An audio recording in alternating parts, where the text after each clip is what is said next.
बघा विद्यार्थी मित्रांनो, संतुलित आहार बॅलन्स डाएट म्हणजे काय? फक्त प्रथिनांचा आहार, शरीराला सर्व गरजेचे पोषक तत्व योग्य प्रमाणात मिळणारा आहार, फक्त ऊर्जा देणारा आहार, फक्त जीवनसत्वांचा आहार. तर आपलं योग्य उत्तर आहे बी. शरीराला सर्व गरजेचे पोषक तत्व योग्य प्रमाणात मिळणारा आहार म्हणजे संतुलित आहार. बघा, बॅलन्स डाएट कशाला म्हणतात? हायजीन म्हणजे आरोग्यशास्त्र जे आहे, ठीक आहे, त्याच्यानुसार अन्न कशाला म्हणायचं?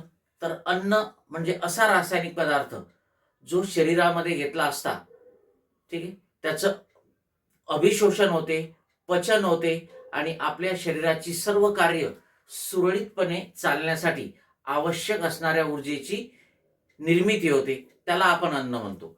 परंतु ही अन्नाची गरज जी आहे, ठीक आहे, ही गरज 3 महत्त्वाच्या गोष्टीवर अवलंबून असते. एखाद्या व्यक्तीचं वय किती आहे, ठीक आहे, त्या व्यक्तीच्या कामाचं स्वरूप काय आहे, ठीक आहे, आणि त्या व्यक्तीचं लिंग कोणतं आहे. तर वय, लिंग आणि कार्याचे स्वरूप या 3 गोष्टींनुसार प्रत्येक व्यक्तीचा संतुलित आहार हा वेगवेगळा असतो. ठीक आहे. आणि संतुलित आहार जो आहे त्याची व्याख्या काय करणार आपल्याला?